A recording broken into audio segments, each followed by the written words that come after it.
मंगलाचरण करेंगे। नमो अरिहंताणं नमो सिद्धाणं नमो आयर्याणं नमो वज्रायाणं नमो लोये सौवसागुणम्।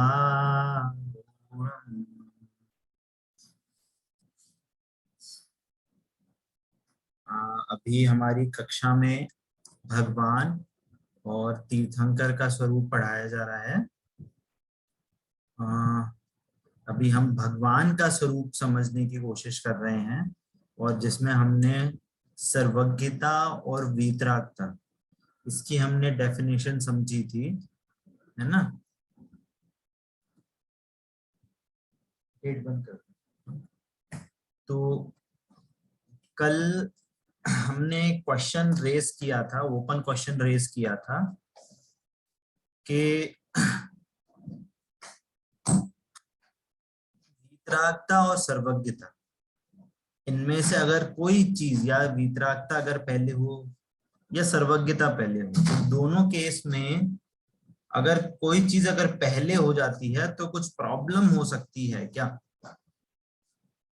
I think classes में आप अटेंड कर रहे हैं तो ये क्वेश्चन और ये हम तरीके से समझने की कोशिश कर रहे हैं कि हम जो भी पढ़ रहे हैं उसमें हमारी रीजनिंग आनी चाहिए, हमें वो रीजनिंग पता हो जिससे कि हमें उसका लॉजिक समझ में आए, है ना।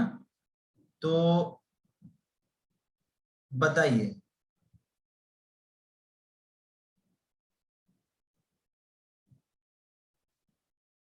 कौन बताएगा इसका उत्तर। हाँ अमिता जी। भैया जी, पहले वीतरागता आएगी और बाद में सर्वज्ञता।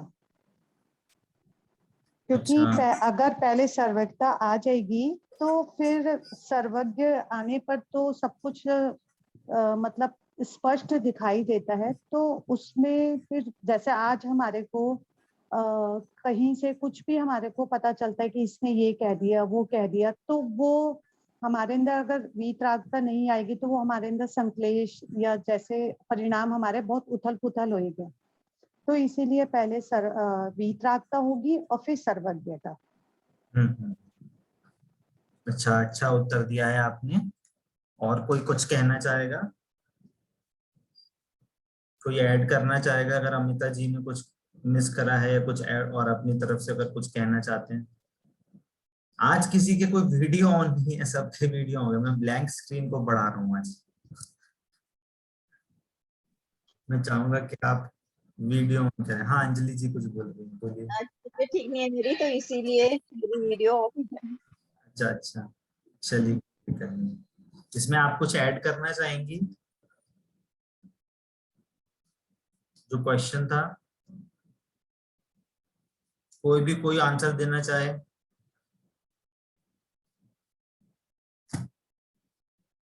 अच्छा, चलिए कोई दिक्कत नहीं, मैं आंसर देता हूँ, है ना। तो सबसे पहले बात यह है कि हमें दोनों का भाव समझना है ना। कि जैसे कि सर हमने कहा वीतरागता, है ना, कल हमने इसका अर्थ समझा था, इसका भाव समझा था।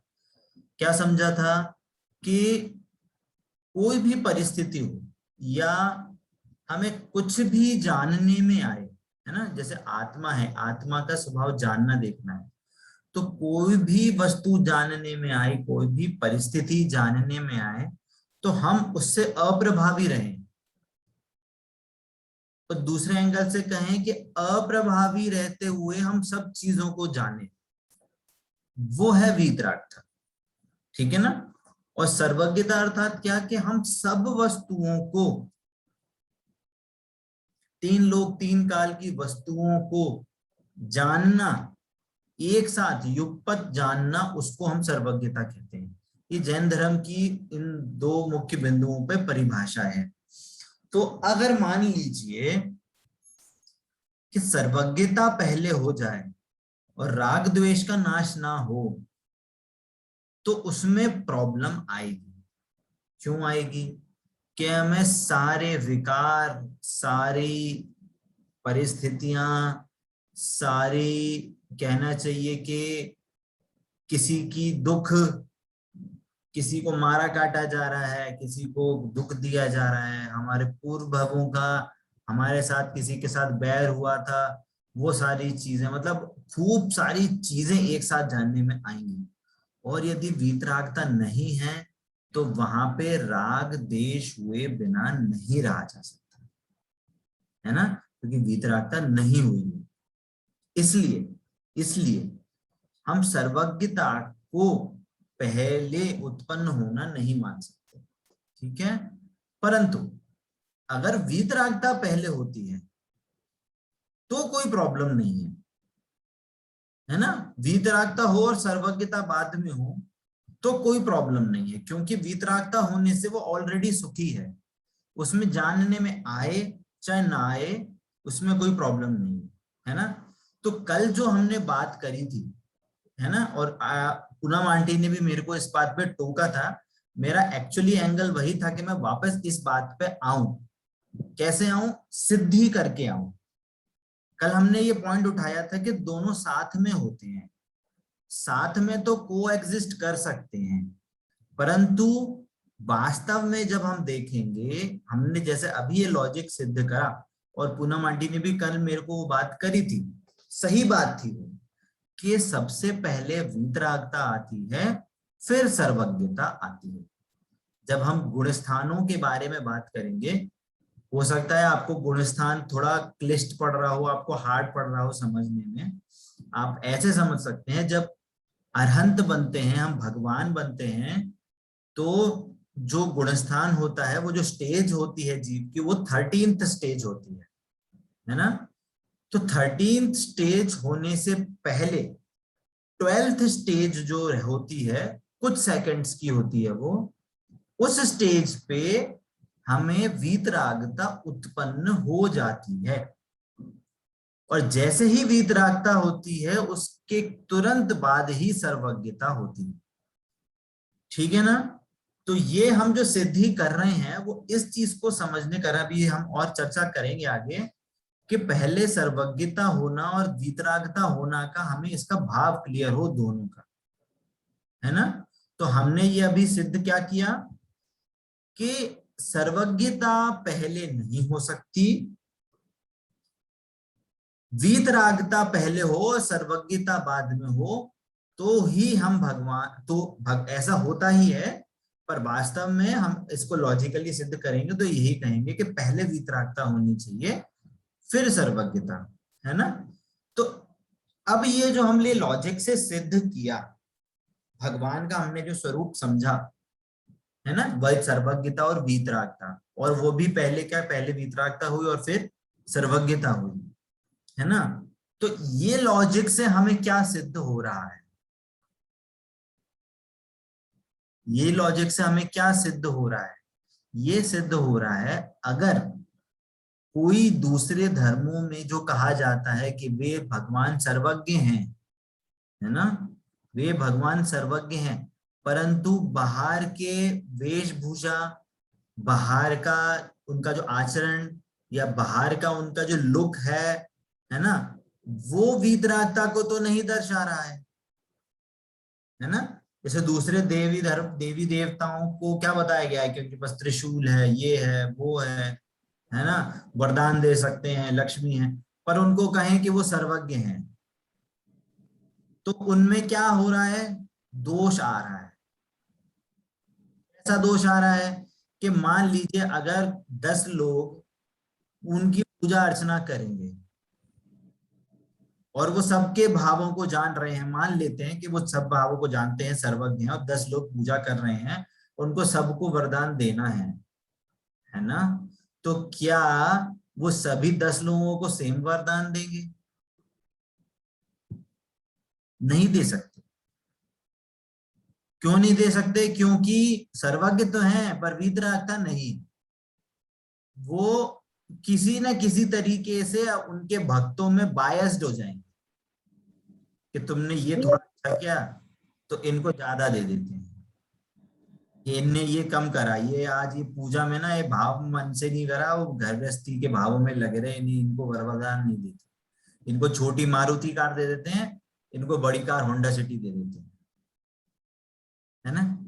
तो ये क्या है, ये एक सोचने में ही थोड़ा अटपटा लगता है कि नहीं, है ना। हाँ, कोई कुछ बोल रहा था, रेणु जी या हाँ भैया जी, सर्व हाँ और सर्वज्ञ में दोनों में क्या अंतर है? जब हम चालीसा पढ़ते हैं महावीर भगवान का, तो उसमें सर्व और सर्वज्ञ आता है। हाँ, वर्ड मीनिंग पूछ रहे हैं आप। हाँ जी, हाँ, उसका अंतर पूछ रही हूँ। सर्व, सर्व का मतलब होता है सारी वस्तुएं। सर्व एक नॉर्मल वर्ड है, सर्व, सर्व वस्तुएं ऐसे बोलते हैं हम, सर्व मतलब सारी वस्तुएं, सर्व मतलब, और सर्वज्ञ जो है ना वो ज्ञान का प्रतीक है। तो सर्वज्ञ मतलब सर्व वस्तुओं को जानने वाला,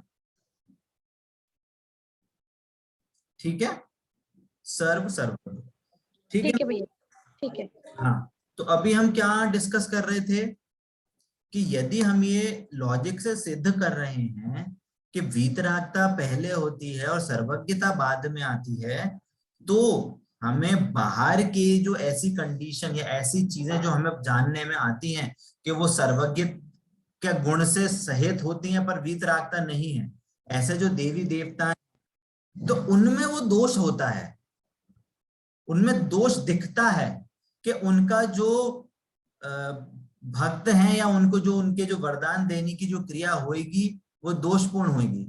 तो जो दोषपूर्ण होगी तो इसका मतलब ये है कि वो वास्तव में भगवान नहीं है, है ना। वो कुछ कल्पित कल्पित कल्पना से कुछ उनको ऐसा स्वरूप दिया गया है, पर वास्तव में ऐसा स्वरूप नहीं हो सकता, है ना।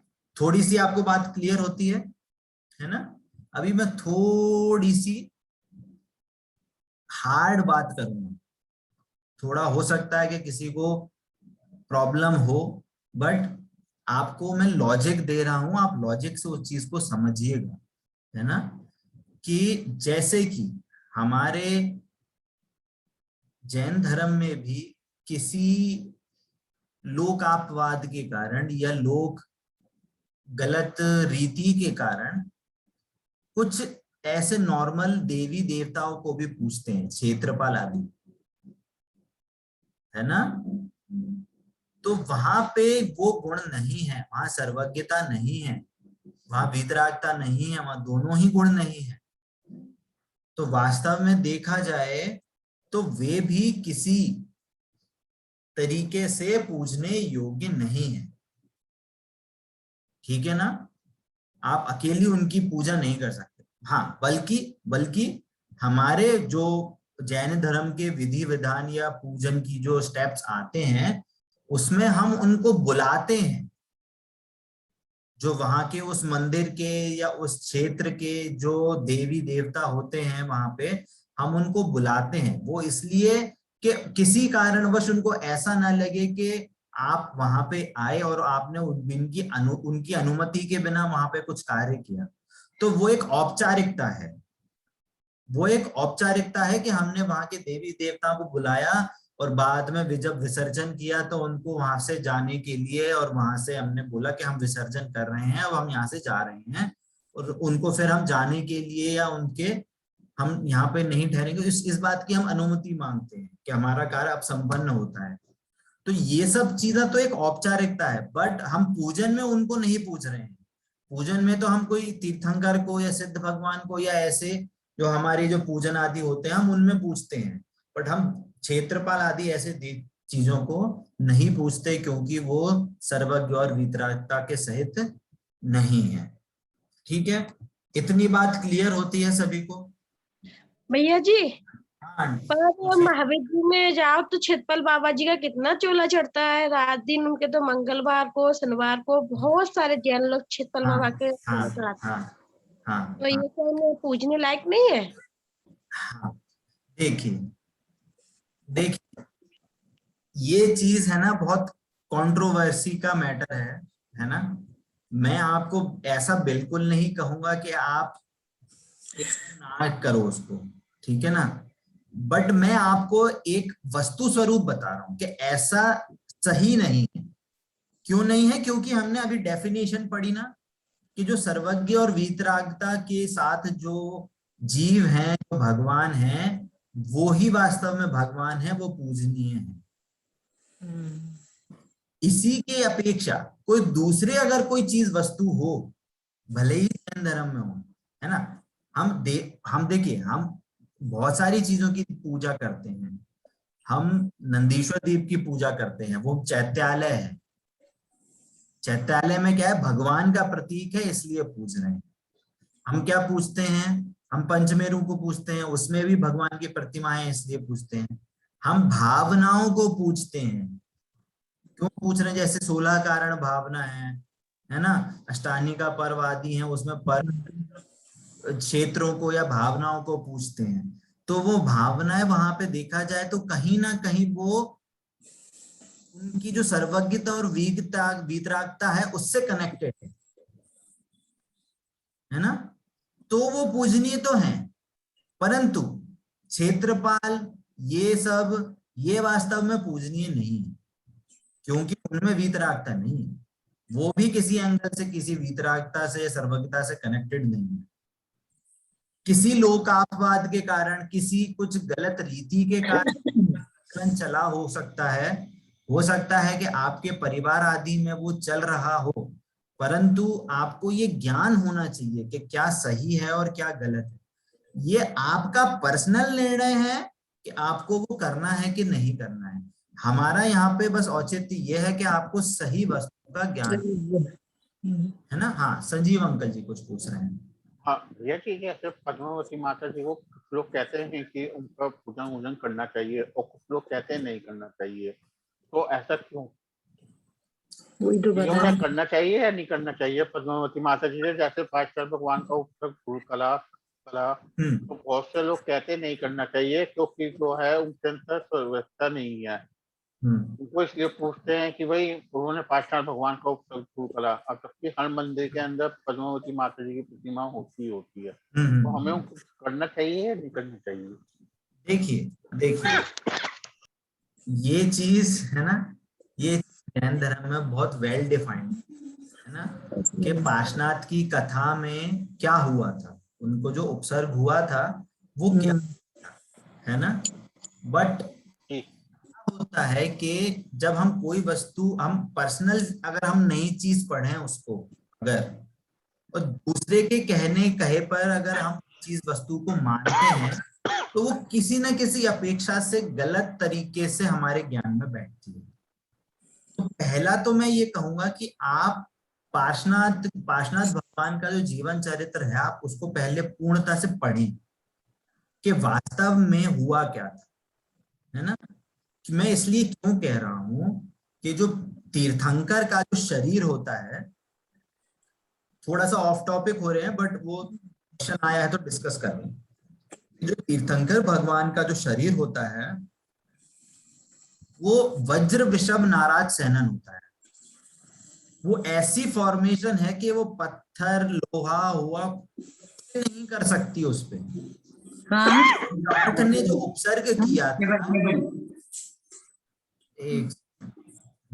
जो कर्मठ ने जो उपसर्ग किया था, वो वास्तव में उनको पत्थर कुछ भी नहीं कर सकते थे। तीर्थंकर भगवान का इतना पुण्य होता है ना, उनको एक पत्थर नहीं छू सकता था, उनको आग कुछ भी नहीं छू सकती थी। इतनी वो कहना चाहिए उनके पास ऐसी उनके शरीर की फॉर्मेशन होती है, ऐसी उनके पास रिद्धियां होती हैं तीर्थंकर भगवान के पास कि वो कुछ, उनका बाल भी बांका नहीं हो सकता था। परंतु जब उनके साथ ऐसा हो रहा था तो जो पद्मावती और श्रीपाल जो ये जीव थे, जब वो देवगति में थे, उनको अवधि ज्ञान हुआ कि इनके ही कारण हमारे को देवगति प्राप्त, इन्होंने हमें बचाया था। तो वो रागवश उन्होंने उनकी एक, जैसे हम कहते हैं ना कि किसी से हमारा अगर प्रीति होती है तो हम उसको बचाने पहुंचते हैं, है ना, तो वो उस प्रीति के बस उनको बचाने पहुंचे और उन्होंने एक फॉर्मेशन ऐसी क्रिएट करी कि जिससे उनको कुछ वो पत्थर वत्थर नहीं पड़े। उन पर ऐसा थोड़ी हुआ था कि वो आए और तब वो उन्होंने उपसर्ग किया, उपसर्ग तो चल रहा था बट वो उसी टाइम आ गए। बट उनके पास ऐसा नहीं, ऐसा तो है नहीं कि उन्हीं के कारण नहीं बचे। फॉर एग्जाम्पल, जैसे किसी से आपकी बहुत प्रीति हो, आपका भाई हो, आपकी बहन हो, एकदम से उनको मान लीजिए कुछ हार्ट अटैक आ गया और आप उसको लेते लेते हॉस्पिटल पहुंचे और ऑपरेशन सही हो गया और वो बच गए, तो बोलने में तो यही आएगा कि अरे आपने बचा लिया, पर वास्तव में जैन धर्म क्या बोलेगा, भाई उनका आयु अभी बची थी, आयु बची थी इसलिए तुम निमित्त बने हो, तुम्हारा वहां उपस्थित होना एक का मतलब सहायक टाइप में रहा है, पर तुमने बचाया हो ये बिल्कुल नहीं है। पहली बात तो जो श्रीपाल आदि पद्मावती ने जो उनको बचाया वो तो बस एक सहायक रूप में वहां प्रेजेंट थे, उनको एक बाल बांका भी नहीं हो सकता था अगर वो नहीं भी रहते तो। तीर्थंकर की इतनी पावर होती है, इतनी शरीर में इतनी उनकी रिद्धियां और इतनी होती है वो ऑलरेडी उनके पास, है ना। दूसरी बात, जो देवी देवताएं जो देवगति के देव हैं, है ना, अभी हम चैप्टर में आगे पढ़ेंगे, देवगति के देव होते हैं वो भी हमारे जैसे ही चार गतियों में ही रुलने वाले जीव हैं। क्या बोला, वो चार गति में ही रुलने वाले जीव है, वो देव गति में भी रहेंगे, कुछ सालों बाद वो वापस आके पता चला त्रियंच गति में आ गए, पर आप भी, मैं भूल नहीं रहा ऐसा हो, बट पता चला आप भी त्रियंच गति में बोले और आप वही उनके साथ भाई बहन खेले। ऐसा कोई जीव जो चार गति में ही रुलेगा तो आप उसको पूजोगे क्या? बिल्कुल नहीं। तो बस आंसर आपका पास है जी भैया जी, है ना। तो ये चीज बहुत लॉजिकल है। आप जैन धर्म में, मैंने पहले भी बहुत बारी कहा है कि हमारा जैन धर्म बहुत बहुत लॉजिकल है, कोई कोल कल्पित बातें नहीं है, कोई भी ऐसी बात नहीं है जिसमें कि हम कुछ भी इलॉजिकल बात करें और उस चीज को कार्य करें। दूसरे धर्मों में क्या क्या होता है, दूसरे गोबर को पूजते हैं, गाय की पूंछ को पूजते हैं, मतलब कोई एक अच्छा पढ़ा, मान लीजिए अगर कोई आईआईटी से पढ़ा हो, उसके घर में हो कहीं से, और वो पता चले गोवर्धन में वो गोबर पूज रहा है, अब क्या मतलब सोच के ही ऐसा लगता है कि मतलब क्या क्या लॉजिक होगा उस चीज में कि वो गोबर पूज रहे हैं। तो ये एक बहुत हमारे महान पुण्य का उदय है कि हम जैन धर्म में आए हैं, जैन धर्म में हमें एक मौका मिला है कि हम जैन धर्म को समझो, जैन धर्म के माध्यम से हम अपना स्वरूप समझें, है ना। चलिए अब वापस हमारा थोड़ा आउट ऑफ टॉपिक हो गया, बट कोई दिक्कत नहीं है, ऐसा डिस्कशन होना चाहिए, ठीक है। सर जैसे भैया ये देवी देवता जो होते हैं सम्यक्ति देव होते हैं, क्षेत्रपाल वगैरह, तो लेकिन फिर भी वो चारों गतियों में जा सकते हैं, ये मतलब है ना। उस समय सम्यक दृष्टि होगा तो भले ही संसार में है बट कुछ भाव में मोक्ष जाएगा, तो अभी वो मोक्ष उसको नहीं हुआ है। अभी वो सर्वज्ञ नहीं है, मतलब सॉरी वितरागी नहीं है, वितरागी भी नहीं है, सर्वज्ञ भी नहीं। हमारे देखो जो हमने डमुकार मंत्र में पंच परमेष्ठी कहे ना, तो पंच परमेष्ठी में वो आएगा क्या? नहीं। भैया एक और है कि जो पार्श्वनाथ जी ने जब ये साधना कर रहे थे, वो तो उनका स्वरूप, जब वो उनको केवल ज्ञान नहीं होता, उससे पहले का स्वरूप था ना, जब वो आए थे उनको बचाने के लिए। हाँ। जब उन्होंने ज्ञान होने से पहले ही उनपे ये उपसर्ग आदि हुए, तब वो आए थे ना। हाँ तो वो बहुत लंबी कहानी है कि कुछ 7 भवों से उनका बैर चल रहा था, ये कुछ सांप बनते थे, इन्होंने हाथी बने थे, एक दूसरे को हमेशा यही हुआ था कि कमट का जीव इनको हमेशा दुख देता था, पूर्व भाव से बैर चला आ रहा था, ऐसा आती है। तो काफी लंबी कहानी है, तो हमारी क्लास में खत्म हो जाएगी अभी, तो इसको अभी एंड करते हैं, बाद में इसको देखेंगे। जब हम पूजा में, जो अपने मंदिर में पूजा कर रहे हैं या कोई भी ऐसे बड़ी पूजा, उसमें आह्वान करते हैं, तो आह्वान मतलब जो हम देवी, हमारी जो भगवान है मूल नायक, उनके देवी यक्ष यक्षिणी को आह्वान करते हैं, या मंदिर की यक्ष, किसको आह्वान करते हैं? वो विधि जो है ना वो एक्चुअली उस पूजा की विधि में ही डिफाइन होती है कि हम अच्छा। किसको बुला रहे हैं, है ना। अलग अलग पूजा विधि में अलग अलग तरीकों से बुलाया जाता है। उसका तो मेरे को भी अभी उतने तरीके से पूर्ण ज्ञान नहीं है, बट जब वो मंत्र आदि होते हैं ना, जो हमारे जो कहना चाहिए जो विधान करता है ना, जो मंत्र आदि पढ़ेंगे तो उनसे अगर चाहें तो वो पूछ सकते हो आप कि हम किसको बुला रहे हैं, तो वो अच्छे से बता सकते हैं। इन जनरली वो क्षेत्र या उस मंदिर का जो यक्ष यक्षिणी होते हैं, जब हम मंदिर बनाते हैं तो किसी देवता को हम वो मंत्रों के द्वारा हम उनको रिक्वेस्ट करते हैं कि आप मंदिर की आप रक्षा करने के लिए वो यक्ष यक्षिणी की मंत्रों से स्थापना होती है। तो उन्हीं यक्ष यक्षिणी को हम एक कुछ बड़ा कार्य करते हैं तो हम एक परमिशन के रूप में उनको आह्वान करते हैं कि हाँ हम ये काम कर रहे हैं, तो आपकी परमिशन से वो काम, तो इस टाइप से एक आह्वान होता है उस चीज का, है ना। बट ये नहीं सोचे कि हम उनकी पूजा कर रहे हैं। हाँ, आह्वान। अच्छा।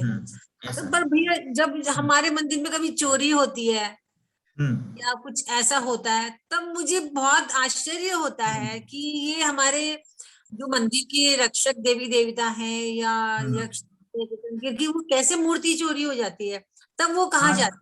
हाँ, तो एक्चुअली क्या है, ये भी देखा जाए तो किसी ना किसी तरीके से उस मंदिर के जो कहना चाहिए कि जो लोग हैं या उनमें जो एक प्रीति होती है मंदिर के लिए, वो कहीं ना कहीं एक कमी को दर्शाती है।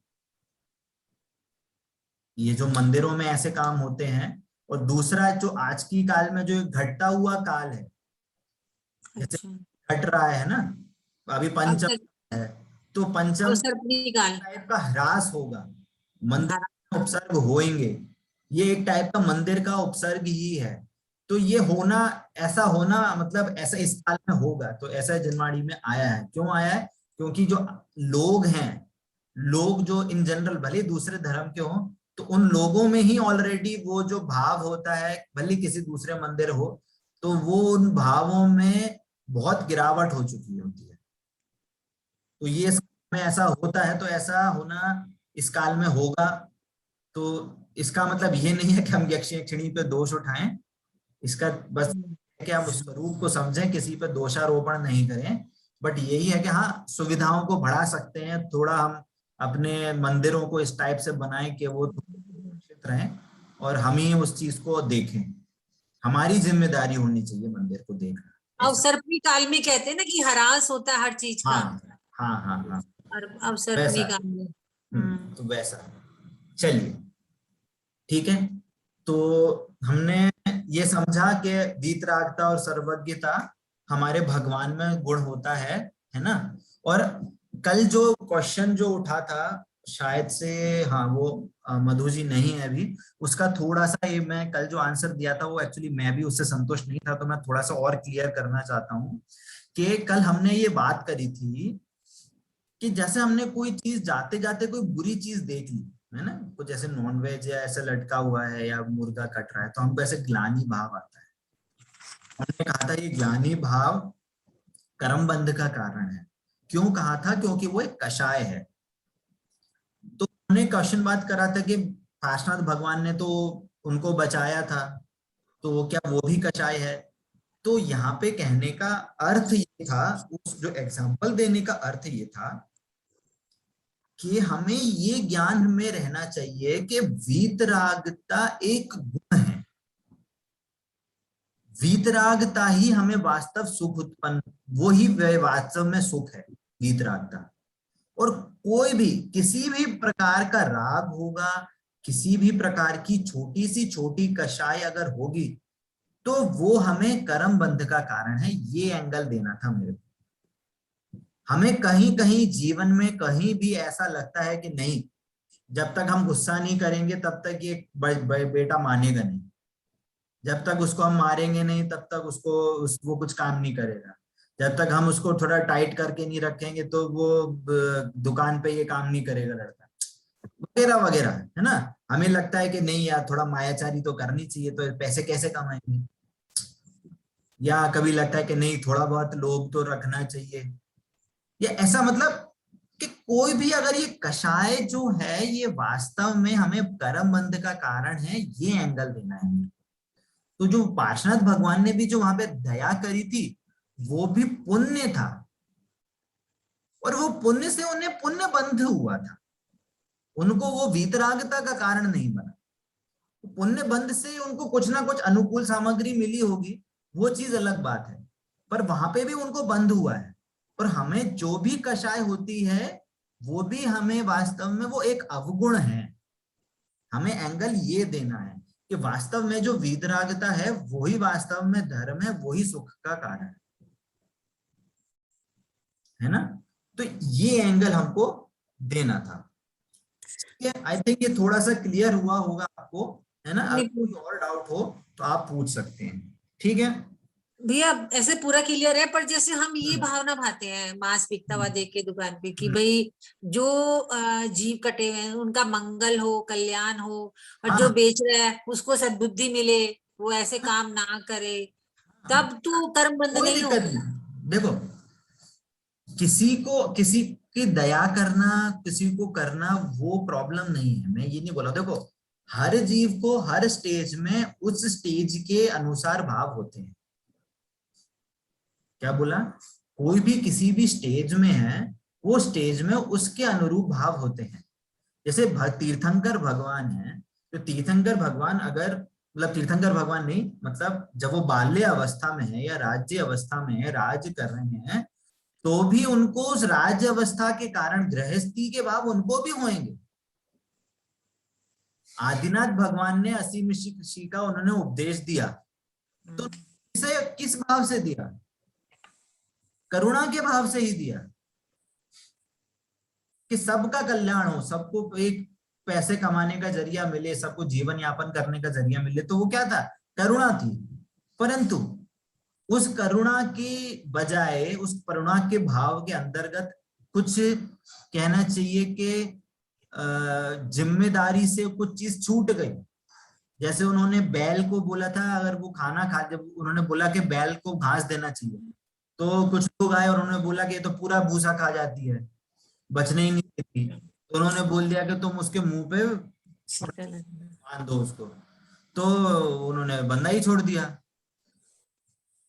और पता नहीं, इसको कहा जाता है कि कुछ शायद से कुछ दिन थे या घंटे थे, शायद मेरे हिसाब से घंटे। 6 पहर था शायद, 6 हाँ, पहर, कुछ 6 पहर थे, 6 पहर समय था। 6 वर्ष हो उतने गया। दिन तक वो बांधे रखा, तो वो भूखी रह गई। तो उस भूखी रहने का जो क्या कहते हैं, ऑर्डर तो कहना चाहिए, एक निर्देश तो उन्होंने दिया था। आदिनाथ राज्य अवस्था में थे, राजा थे, तो ऑर्डर तो उन्होंने दिया है। तो कर्मबंध किसको हुआ? राजा को, राजा को हुआ, ऋषभदेव को हुआ, ग्वालों को नहीं हुआ। और उसी कारण कहा जाए कि जब उनको मुनिराज बने तो उनको 6 महीने और कुछ दिन का उनको आहार नहीं मिला। तो कहने का मतलब है कि वो जो कर्मबंध है वो तीर्थंकर को भी नहीं छोड़ता। ये एंगल है। कोई भी कषाय हो, कोई भी भाव हो, चाहे पुण्य हो चाहे पाप भाव हो, कर्मबंध होएगा। हाँ, उस लेवल का, उस स्टेज का जो भाव होगा वो हो सकता है, उसमें प्रॉब्लम नहीं है। जैसे आंटी ने कहा ना, हम बोलते हैं कि भैया उसको सद्बुद्धि हो, सदकल्याण हो, अच्छी बात हो, कोई प्रॉब्लम नहीं है उसमें, है ना। बट वो भाव भी एक पुण्य बंध का कारण है, वो भी ज्ञान में होना चाहिए। बात ये है, ठीक है भैया जी। पूजा करते करते कभी कभार ध्यान खूब लगता है, कभी कभार ध्यान नहीं लगता, जाप लगाने में खूब मन लगता है, कभी कभार हट जाता है। ऐसा क्यों होता है भैया जी? कभी दिमाग हमारा कहीं और चला जाता है। देखिए, ये थोड़ा सा हार्ड है टॉपिक आने को, बट मैं ट्राई करता हूँ आपको समझाने के लिए कि देखिए, जो हमारे भाव, हम इनको भाव बोलते हैं ना, कि हमें मंदिर जाना है, ये हमें भूख लगी है, हमें ये काम करना है, ऐसा करना है, कैसा करना है, तो उस वो जो भाव होते हैं वो कहीं इस को दर्शाते हैं कि हमारी प्रवृत्ति कैसी है ना, पहला। और दूसरा कि हमें ये भी बताते हैं कि उस टाइम हमें किस टाइप का कर्म उदय हो रहा है, क्योंकि हमारे भाव भी, ये भी, जैसे हमें कोई अगर कुछ परिस्थिति बनती है, तो ऐसा थोड़ा सा मुश्किल है कि हम उस परिस्थिति में ना जुड़े। अगर हमने धर्म नहीं समझा है तो वो जीव गारंटी से उस परिस्थिति में जुड़ेगा, तो वो हर्ष विषाद सुख दुख करके उस चीज पे जुड़ता है ना। कि चोट लगती है या हमारे पास कुछ बुरा होता है तो हम रोने लगते हैं, या हमारे साथ कोई अच्छा होता है प्रशंसा करता है तो हमें हर्ष होता है। तो ये क्या है कि हमें जैसा कर्म का उदय होता है वैसे ही हम उस पर रेस्पॉन्ड करते हैं, है ना। तो ये एक चीज है जो हमारे कंट्रोल में नहीं है। क्या कहा कि जो हमारे भाव हैं वो कंट्रोल में नहीं है, वो कर्मोदय से डिफाइन। कब तक? जब तक हमें मोक्ष ना हो जाए। ये कर्मोदय की ऐसी विचित्रता है। जैसे कि आप यहाँ पे बैठे हैं, है ना, अभी घर पे बैठे बैठे आपको मंदिर में जो भाव होते हैं वैसे भाव नहीं हो सकते। हाँ, नहीं होते भैया जी। और मंदिर में बैठे बैठे कभी घर के जैसे भाव नहीं हो सकते। क्यों? क्योंकि हमारे जो भाव हैं वो हमारी सराउंडिंग से जुड़े हुए होते हैं, कर्मोदय से जुड़े हुए होते हैं। जैसा कर्म का उदय होता है वैसे वैसे होते हैं। मैं एक क्षेत्रकाल भाव, थोड़ी क्षेत्रकाल सरलता भाव। से बोल रहा हूँ, है ना, थोड़ा सरल करके बोल रहा हूँ, आप उसको लॉजिक को समझिएगा। अगर ये क्लास थोड़ी मैच्योर होती और जैसे बहुत सारे नए लोग सुन रहे हैं तो उसको मैं थोड़ा सैद्धांतिक रूप से बताता, बट मैं थोड़ा सरल करके बता कि ये जो भाव हैं वो हमारे कर्मोदय से जुड़े हुए हैं। जैसा, और दूसरा, और जैसा भाव होते हैं वैसा हमें कर्मबंध आगे के लिए भी होता है। दोनों चीजें हैं, जैसा भाव वैसा कर्मबंध, और जैसा कर्मोदय वैसे भाव। ठीक है ना। तो जैसे आप बोल रहे हो कि कभी कभी मंदिर में मन नहीं लगता, है ना, कभी कभी वो भाव नहीं होते, तो वो दो चीजों को दर्शाता है। एक चीज कि वहां पे जो आपकी रुचि है, रुचि आपकी वहां पे मंदिर में जो पूजन आदि हो रही है वो रुचि वहां पे आपकी कम है। पहली चीज, अगर आपकी कोई किसी में रुचि होती तो आप पूर्ण रूप से वहां पे लगे हुए बिना नहीं रहते।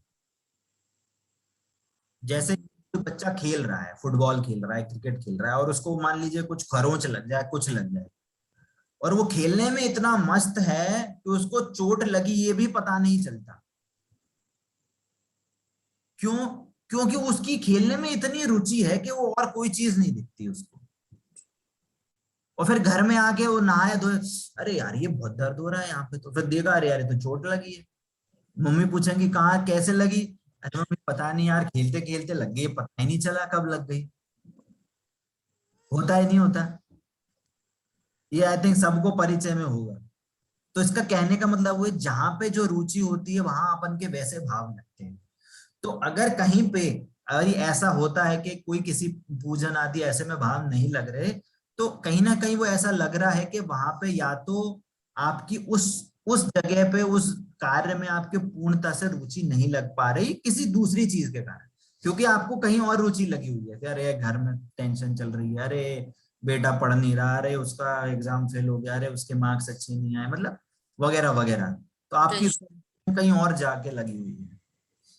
और दूसरा, कभी कभी ऐसा भी होता है कि आपको उस टाइम कर्मोदय इतना तीव्र है कि वो चीज आपके भाव वहां नहीं लग सकते। कभी नींद आती है, कभी उबासी आती है, कभी मन उचटता है, तो वो क्या है, वो एक कर्मोदय है। आपने पूर्व में ऐसा बंद किया था कि उस टाइम पे आपको ऐसा उदय आना था जिससे कि वो आपके भाव नहीं लग पा, है ना। तो दोनों चीजें हैं। अब फिर क्वेश्चन होगा कि कैसे सही हो, कैसे सही हो? से जैन धर्म के सिद्धांत समझने से आपको सारी उपाय मिलेंगे। अभी मैं उपाय बताऊंगा तो आपको थोड़ा सा क्लियर नहीं होएगा और वो भाव नहीं समझ में आएगा। बट ये आप श्रद्धान करके रखिए कि जैन धर्म के सिद्धांत में कर्म उदय के बारे में कैसे विचार करना चाहिए और कर्म नाश करने के लिए कैसा श्रद्धान, कैसा ज्ञान होना चाहिए, सबका उपाय है। भैया यही बात जानने के लिए तो हम आपको साथ जुड़े हुए हैं। बिल्कुल बिल्कुल। थोड़ा देख, ये स्टेप है ना, वन स्टेप ऐसे नहीं होता। कोई एक दिन में डॉक्टर नहीं बनता, कोई एक दिन में इंजीनियर नहीं बनता है, एक दिन में सीए नहीं बनता है। वो एक धीरे धीरे करके एक प्रोसेस होती है ना। हम धीरे धीरे करके जैन धर्म के सिद्धांतों को समझेंगे तो वो हमें धीरे धीरे पकड़ में आएगा, ठीक है ना। तो क्वेश्चन आ रहा है, अच्छी बात है, क्वेश्चन अच्छी बात है, धीरे धीरे करके डिस्कस करेंगे। हाँ जी, अमिता जी कुछ पूछ रही हैं। भैया जी, आपने जो कर्मों के लिए बताया था, तो इसमें हम कभी कभी ऐसा मतलब छल ग्रहण कर लेते हैं कि जैसे कि ठीक है हमारे कर्म में ही ऐसा होगा, और हम उसको पुरुषार्थ नहीं करते, और हम मतलब पुरुषार्थ नहीं करते तो वो हम ढीले होके बैठ जाते हैं कि कर्मों पे दोष दे देते हैं।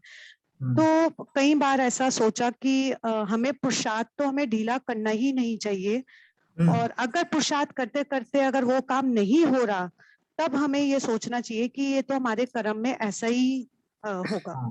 हाँ, मतलब मैंने ये फील करा। इसीलिए इसी एक्चुअली मैंने स्टार्टिंग में ही बोला था कि ये जो उन्होंने डाउट क्लियर जो पूछा है वो थोड़ा लॉजिकल है।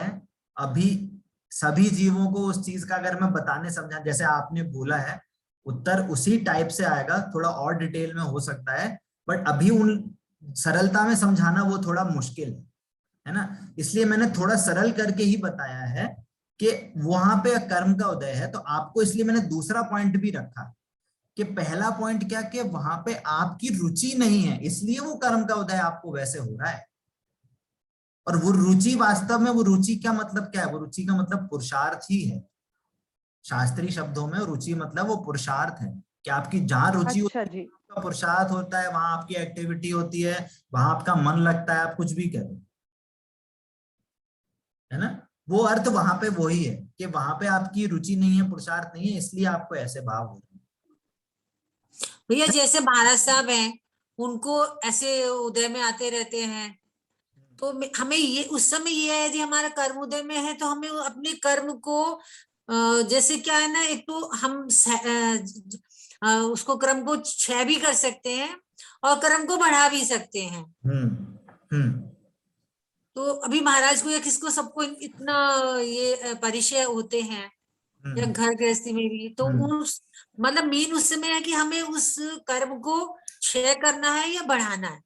उस परिचय को समता से, अभी घरों में भी कुछ होता है तो उसको समता से लेना है या फिर उसको।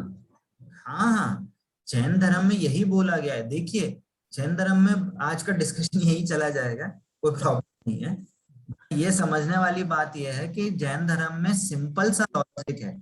सबसे आप ये समझो कि कोई किसी का कर्ता नहीं है, आप स्वयं ही अपने भावों के कर्ता हो,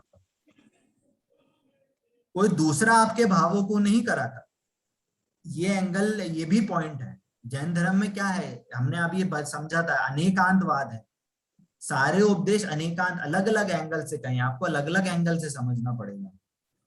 कि जैसे कहा ना कि कर्मोदय से भाव हुए, वो एक एंगल से कहा है क्योंकि आपकी वहां रुचि नहीं है, एक्चुअल रीजन वो है। हाँ, रुचि नहीं है। कोई आप किसी भी परिस्थिति में जुड़ जाओ, इसका मतलब क्या है, आप क्या कहते हैं उसको, आप उससे अच्छा बुरा अपने को मान रहे हो। जैसे तीर्थंकर है, तीर्थंकर को समाव शरण लग रहा है, तो ऐसे देखेंगे कि अरे कितने लोग आ गए, चलो दिव्य ध्वनि चालू करें। ऐसा होता है क्या? क्या अरे ये आदमी आ गया यार, ये आज मन नहीं कर रहा है इसको समझाने के लिए, वगैरह वगैरह। तो वो क्या हुआ, वो एक जुड़ाव हो गया, पर वहां पे वो जुड़ाव नहीं होता। इसलिए क्या कहते हैं, आचार्यों ने लिखा है, यदि आपको सम्यक दर्शन प्राप्त करना है तो अनंत भगवान का स्वरूप जानो, क्योंकि उनके पास भी शरीर है, आपके पास भी शरीर है। उनकी जितनी संपदा है उससे 1% भी आपके पास नहीं है। वो आपसे तो कहीं गुना है, संपदा है, समाव शरण लगा है, तो भी वो उससे अछूते रहते हैं, उससे जुड़ते नहीं है। क्यों नहीं जुड़ते? क्योंकि वो वहां पे वो अपने आत्मा को ही जानते हैं, वो अपने आप को उनसे निरपेक्ष अनुभव कर रहे हैं, वो उससे अप्रभावी है, वीतरागी है। तो ये चीज अभी थोड़ी थोड़ी आपको हार्ड लग रही होंगी, बट धीरे धीरे हम उस चीज को समझेंगे, ठीक है ना। चलिए थोड़ा वापस टॉपिक पे आते हैं, थोड़ा सा एक पॉइंट और कवर करेंगे आज, कि हमने ये भगवान का जो स्वरूप जाना, क्या जाना? कि वीतरागी हैं और सर्वज्ञ हैं। इसको जानने से लाभ क्या है? हमने ये जाना, बट हमें अब उसका रिजल्ट तो निकलना चाहिए, जूस तो निकलना चाहिए। हम संतरा लेके आए तो उसको जूस निकाल के पियेंगे कि नहीं? आम खाएंगे तो उसका गूदा गूदा खाएंगे कि नहीं? तो हमारा रिजल्ट क्या निकला? भगवान का स्वरूप जानने से हमें रिजल्ट क्या निकला? कौन बताएगा? वो क्योंकि सर्वज्ञ, वो सुखी है ना आत्मा में, इसीलिए जब वो सुखी है और हमारे लिए मंगलकारी तो हम ऐसे कोई जाने ना जो सुखी है, आनंद में है, शांति में है, क्योंकि हमारी भी अंतिम यात्रा, हमारी भी अंतिम तो यही है ना कि हम भी सुखी हों। बढ़िया, अच्छा पॉइंट है। हाँ, अमिता जी कुछ बोल रही हैं। भैया जी, हमें उन जैसा बनने की अगर लगन है तो हम उनके गुणों को, जैसे उनके अंदर गुण है वैसे हम अपने अंदर उनको धारण करेंगे, अच्छा पॉइंट है, क्योंकि हम उनके गुणों को ही नमस्कार कर रहे हैं। करेक्ट करेक्ट करेक्ट, बहुत अच्छा पॉइंट है। जैसे हमें अमोकार मंत्र में पढ़ा था ना कि हम गुणों को पूज रहे हैं। हम किसी व्यक्ति विशेष को नहीं पूज रहे, हम गुणों को पूजेंगे। हम नमस्कार किसको करते हैं? हम गुणों को नमस्कार करते हैं। वैसे ही जब हमने सबसे पहला पॉइंट क्या, कि हम जब भगवान के स्वरूप को समझते हैं तो सबसे पहला फायदा है कि हमें ग्रहीत मिथ्यात्व का नाश होता है। अब कोई पूछेगा ये ग्रहीत मिथ्यात्व क्या है? ग्रहीत मिथ्यात्व है जो हमने नया मिथ्यात्व मोह ग्रहण किया है। जैसे कि किसी देवी देवताओं को पूजना, जैसे हमने अभी बात करी थी, राइट, कि क्षेत्रपाल आदि या दूसरे धर्मों के देवों को पूजना, तो वो चीज नहीं होगी। उनके आयतनों में नहीं जाएंगे, उनकी धर्म सभाओं में नहीं जाएंगे। तो जो एक हमें बहुत बड़ा जो पाप बंद होता था वो नहीं हो ग्रहित मिथ्यात्व से। ये एक बहुत बड़ा फायदा है कि हम किसी देवी देवताओं को नहीं पूजेंगे। हमारा मस्तक किसी अन्य देवी देवताओं के मंदिरों में, आयतनों में, गुरुओं में, जो उनके गुरु जो उन अन्य देवी देवताओं को पूजने वाले हैं, उनके गुरुओं को के पास कुछ हमारा सर नहीं झुकेगा, हमारा श्रद्धान वहां पे नहीं झुकेगा। सबसे बड़ा फायदा ये है, ठीक है ना। दूसरी चीज कि हमें एक जो ध्येय है, हमारा जो एंड गोल है, हमें एंड गोल का हमें वास्तव स्वरूप पता चलता है। हमें भी वास्तव में क्या करना है, हमें पूर्ण सुखी होना है कि नहीं। ऐसा कौन सा है यहाँ पे सभा में जो बोले कि हमें पूर्ण सुखी नहीं होना? बताइए, ऐसा कोई जीव तो नहीं होगा, या पूरे विश्व में ऐसा कोई जीव हो जो बोले नहीं मेरे को सुखी नहीं होना है? सुखी हो। तो जब हमें भगवान का स्वरूप समझा तो हमें क्या पता चला कि भगवान हमारे पूर्ण सुखी हैं। तो हमें क्या पता चल रहा है, जैसे कि हमें एंड गोल की प्राप्ति हो का हमें स्वरूप पता चल रहा है, कि हमें कैसा बनना है, हमें उसके स्वरूप की हमें जानकारी हो रही है। तो हमें हमारा एंड गोल पता चल गया तो हमें क्या रास्ते में चलना है तो हमारा वो भी डिफाइन होगा, ठीक है। तो थर्ड पॉइंट कि जब हमारा एंड गोल पता चल गया तो हम ये पता करेंगे कि उन्होंने कैसे प्राप्त किया वो चीज, किस स्टेजेस से गए, क्या क्या स्टेप्स फॉलो करे, उन्होंने क्या क्या चीज का आश्रय लिया, क्या चीज छोड़ी, कैसे कैसे आश्रय लिया। तो हमें ये पता चलेगा कि उन्होंने अपनी आत्मा का ही आश्रय लिया है। तो हमें भी जब ये पता चलेगा कि हमारी आत्मा से हम भगवान बन सकते हैं, तो परंपरा से अभी तो हो सकता है तो वेल एंड गुड, बहुत अच्छी बात है, परंतु परंपरा से ये भी हमें सर्व मिथ्यात्व का नाश होने का उपाय मिलता है हमें भगवान का स्वरूप जानने से। वापस से 3 पॉइंट। पहला पॉइंट कि हमें ग्रहित मिथ्यात्व का नाश होता है, अन्य देवी देवताओं की जो पूजने की प्रवृत्ति है वो छूटती है, अनंत पाप बंद जो ग्रहित मिथ्यात्व से होता था वो छूटता है। दूसरा पॉइंट, हमें हमारी ध्येय, हमारा जो एंड गोल है, हमें उसकी स्वरूप की प्राप्ति होती है, हमें पता चलता है कि हमारा एंड गोल कैसा है। और थर्ड, जब हमें ये पता चला कि भगवान ने अपनी उस एंड गोल को कैसे प्राप्त किया, और कैसे प्राप्त किया कि अपनी आत्मा को आश्रय लेकर, अपनी आत्मा का ध्यान करके, तो हम भी अगर अपनी आत्मा का ध्यान करेंगे तो हमें भी सर्व कर्म का, सर्व मिथ्यात्व का नाश होगा। अकेले ग्रहित का नहीं, अग्रहित मिथ्या, सारे मिथ्यात्व का नाश होगा। ये थर्ड हमें फायदा है। 3 फायदे हैं यहाँ पे हमारे, सबको ख्याल में आते हैं? किसी को कोई डाउट?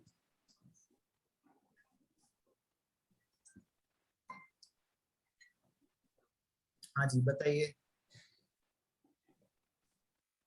हाँ, आपकी आवाज नहीं आ रही है। ये ग्रहित मिथ्यात्व, अग्रहित मिथ्यात्व, ये मिथ्यात्व की प्रकार है, क्या है ये मिथ्यात्व? हाँ, ग्रहित मिथ्यात्व, हाँ, ग्रहित मिथ्या। ग्रहित मतलब होता है नया ग्रहण हुआ। जैसे कि मनुष्य पर्याय में है, तो हमें नया ग्रहण क्या हुआ है कि हमें अन्य देवी देवताओं को पूजना या क्षेत्रपाल आदि को पूजना, ये मिथ्यात्व है ना? जी। मेरे हाथ हैं, ये मेरे पैर हैं, ये मेरा मुंह है, ये नाक है, ये क्या ग्रहित मिथ्यात्व है, सूक्ष्म ग्रहित मिथ्यात्व। परंतु जो अग्रहित मिथ्यात्व क्या, जो अनादि से चला आ रहा है कि ये शरीर मेरा है, मैं शरीर का करता हूँ, जो भी शरीर में जाऊंगा वो शरीर को अपना मानना, है ना? उसकी उस शरीर की कंडीशन में अपना ही सुख दुख मानना, ये अग्रहित मिथ्यात्व अनादि से चला आ रहा है।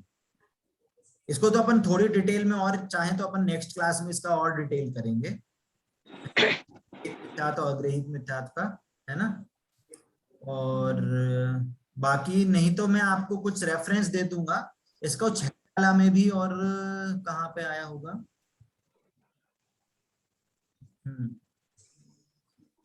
इसको मैं आपको रेफरेंस बताता हूँ, आप चाहें तो वो पढ़ सकते हैं। ठीक है, कहाँ मिलेगा भैया? मैं बता दूंगा आपको।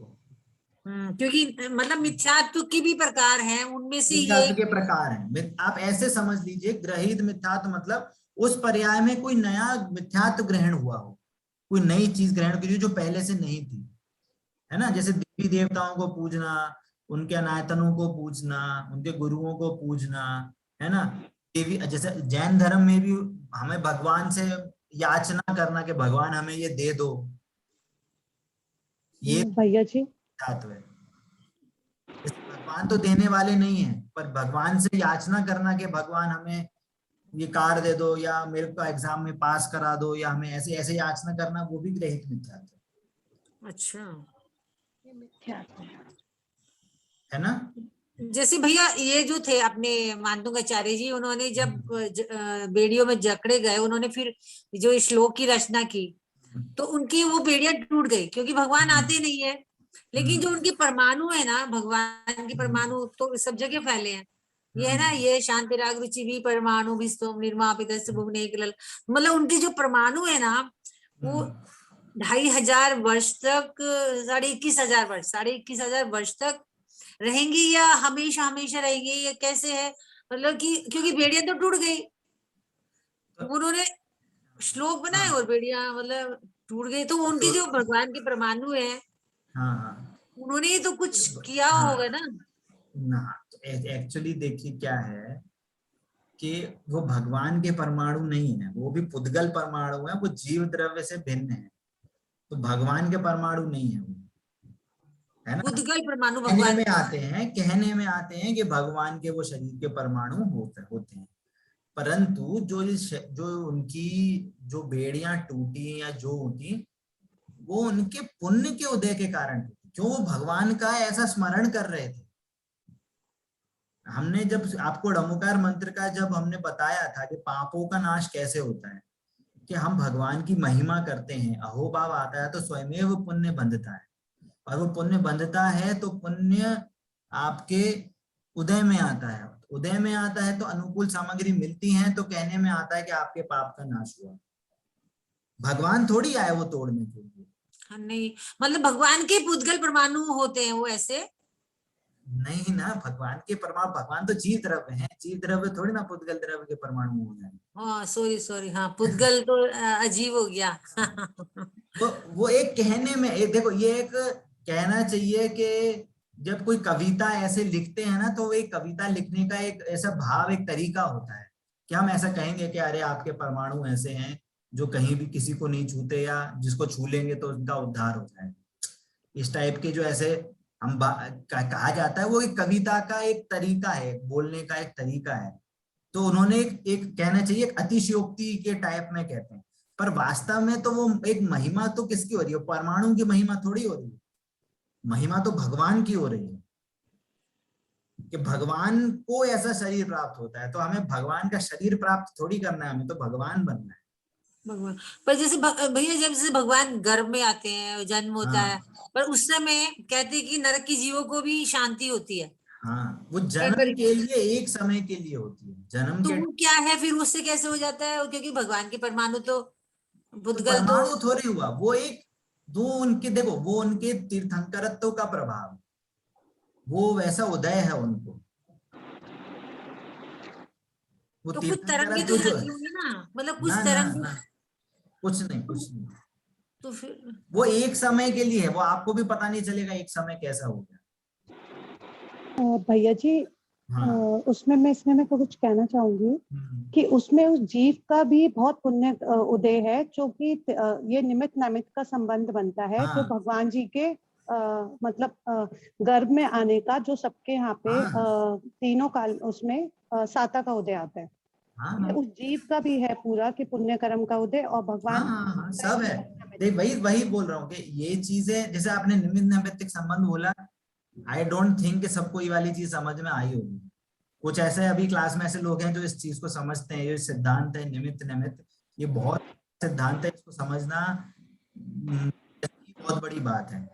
पर इसलिए मैं बोल रहा हूँ, इसलिए बहुत इजी करके समझ आ रहा है कि कोशिश कर रहा हूं मैं, हम धीरे धीरे क्लासेस में अटेंड करेंगे तो हमें वो समझ आएगी। तो जैसे दीदी ने कहा कि अकेला वो तीर्थंकरत्व का प्रभाव के साथ साथ उस जीव का पुण्य का उदय भी है कि जो वो उसको फील हो, इसको हम एक निमित्त नैमित्तिक संबंध, ये सैद्धांतिक वर्ड है, अभी ये समझना थोड़ा मुश्किल है आप लोगों के लिए, बट धीरे धीरे करके हम जैसे जैसे हम आगे बढ़ेंगे तो उसको समझेंगे। नहीं, मैं अमिता जी की बात से सहमत हूँ, पर उसमें तो ऐसे कहते हैं कि सब जीवों को, नरक के जीवों को हाँ। सबको साता होती है। हाँ। तो हाँ। उसमें तो हर जीव का पुण्य का उदय, मतलब ये कहना पड़ेगा, हर जीव का पुण्य का हाँ। उदय उस समय हाँ। हाँ। जब देखो, जन्मे। जो तीर्थंकरत्व का जो प्रभाव है वो जीव मात्र के लिए होता है, किसी पर्टिकुलर जीव के लिए नहीं होता। जो उनने भावना भाई थी, तीर्थंकर प्रकृति का बंध हुआ था, उन्होंने कुछ गिने चुने लोग है उसके आसपास के परिवारजनों के हित के लिए भावना नहीं पाई थी, उन्होंने भावना 3 लोग के जीवन की भावना के उद्धार के लिए वो भावना करी थी। तो वो एक अच्छा, भावना का वो एक प्रभाव है, ऐसे कह सकते हैं, वो भावना का एक प्रभाव है, और इतनी तीव्र भावना होती है कि जिससे वो एक तीर्थंकरत्व का उन्हें बंध होता है, और वो आगे आगे कल्याणक और ये सब आगे आगे होते हैं ऐसे। हाँ, धवल जी कुछ कह रहे हैं?